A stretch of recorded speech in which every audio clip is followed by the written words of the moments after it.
The topic is the status of children and youth in the state of Tennessee, and we're talking to the Executive Director of the Commission of Children and Youth in the state of Tennessee, Ms. Linda O'Neill.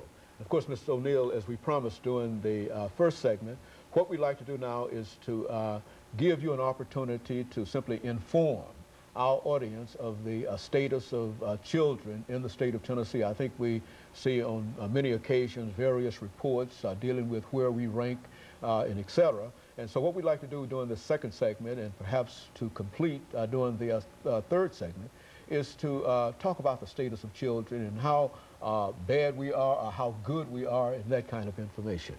Sure, I'm always glad to talk about how children are doing in Tennessee.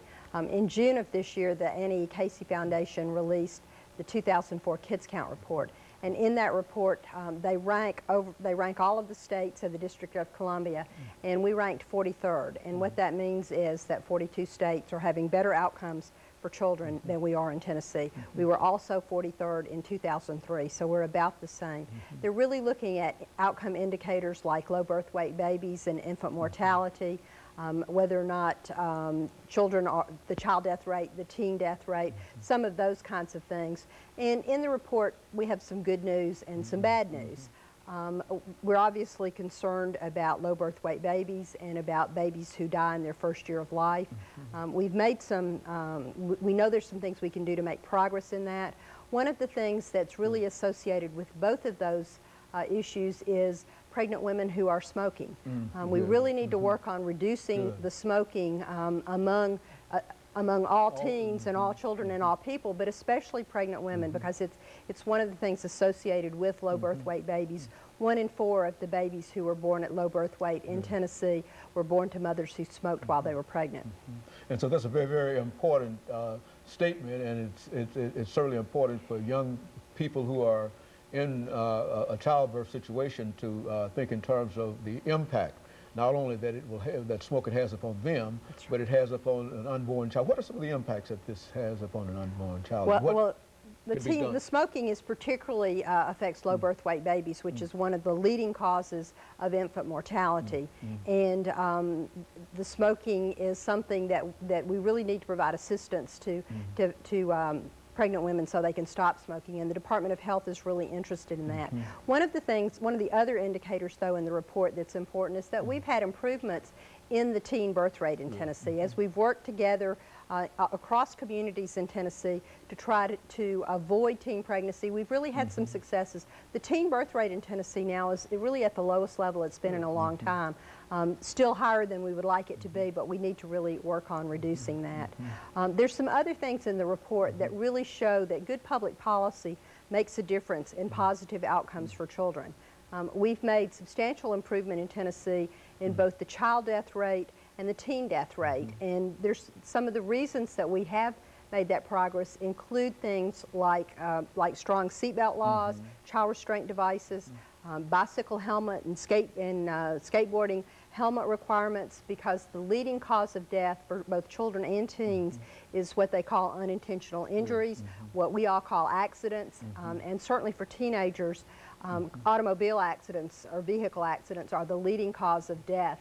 And as we've done graduated driver's licensing in Tennessee and really emphasized seatbelts, we've seen some reductions in teen deaths in motor vehicle accidents.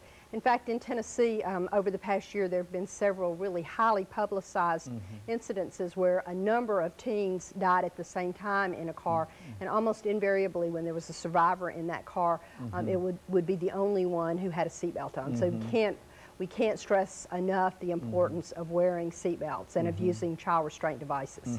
And so what you're saying here is that public policy can really impact considerably upon what you're doing in dealing with children and youth in the state of Tennessee, that it's not always up to the individual, but the government itself can develop policies that would increase your outcome. Well, certainly government can develop policies that increase outcomes. Ultimately, though, individuals have to implement those policies. And we really need collaborative efforts that involve not only state and local government, but communities, churches, synagogues, other houses of worship, families and children together to really do better things for children. But one of the best examples of public policy that has really made a difference is TennCare. TennCare has had a very positive impact on children in Tennessee. In Tennessee, we have a lower percentage of children without health insurance than in the nation as a whole. And we have substantially improved the immunization rate of 2-year-olds. We're doing better than the nation as a whole again, and TennCare is largely responsible. It's almost closed the immunization rate gap between children on private insurance and children who are covered by Medicaid or TennCare. Now, TennCare is faced with a number of problems now, Ms. O'Neill. What can be done in terms of dealing with some of the issues that face TennCare and to make sure that we continue the kind of progress, because it seems to me that if TennCare has made such an increase and has such a positive impact, we ought to do everything that we possibly can in order to at least try to keep that as a system.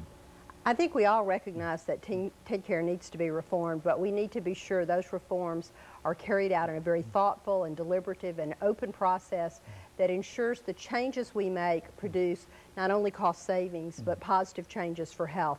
We know that by better managing the care of particularly individuals who have disabilities or serious diseases, that we can have better outcomes for them. So advocates all across Tennessee are trying to work with the administration, with providers to ensure that as we make changes, we make responsible changes that protect the health of not only children but other Tennesseans who are covered by TennCare.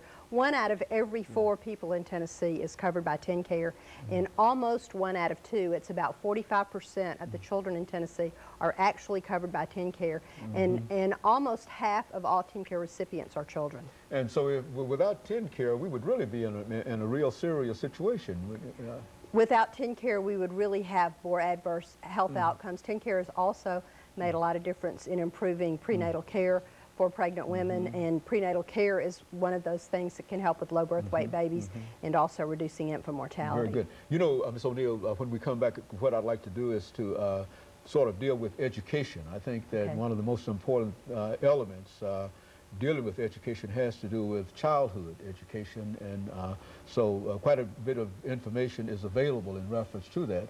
And so what we'd like for you to do after we come back for the second commercial break is to give our audience as much information during that time as you possibly can dealing with the different aspects of education. And of course, we'll be back with our audience following this very, very short commercial break.